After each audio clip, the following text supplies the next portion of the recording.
নিরপরাধ বিডিআর সদস্যদের মুক্তি ও চাকরি ফেরত চান স্বজনরা। কেন্দ্রীয় শহীদ মিনারে সমাবেশ, প্রধান উপদেষ্টার বাসভবন অভিমুখে মিছিল, শাহবাগে আটকে দিল পুলিশ। দাবি নিয়ে প্রতিনিধি দল গেল ডক্টর ইউনূসের দফতরে।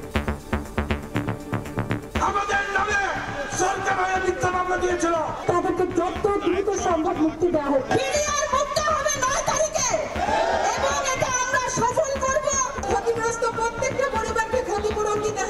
একজন বিডিআরও যদি রাষ্ট্রীয় জুলুমের শিকার হয়, এই নতুন বাংলাদেশে আমরা ছাত্র সমাজ তা মেনে নেব না। দেখছিলেন প্রধান শিরোনাম। দুপুরের সময় সঙ্গে আছে আমি ইমদাদুল হক। এবার অন্যান্য শীর্ষ সংবাদ।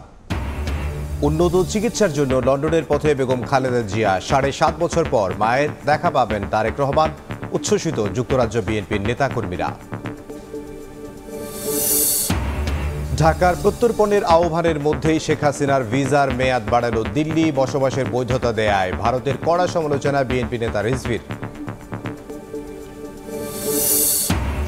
আওয়ামী লীগ সরকারের দুর্নীতির খেসারত দিচ্ছেন দেশের মানুষ। ক্ষতি পোষাতে গ্যাস, বিদ্যুতের দাম সহ বাড়াতে হচ্ছে বিভিন্ন খাতে ট্যাক্স, বললেন উপদেষ্টা। এবার 10 বিশ্ববিদ্যালয়ের ভিসির দুর্নীতি অনুসন্ধানে দুদক। তদন্ত হবে আর্থিক অনিয়ম, নিয়োগ বাণিজ্যের। সুনাম ক্ষুণ্ণ হওয়ায় ক্ষোভ শিক্ষকদের। এবং ঘন কুয়াশায় ঢেকে আছে রাজধানী। দেখা নেই সূর্যের হিম বাতাসে, সারা দেশেই দুর্ভোগ। বেশি বিপাকে শ্রমজীবীরা। মাস জুড়েই তীব্র শীতের পূর্বাভাস।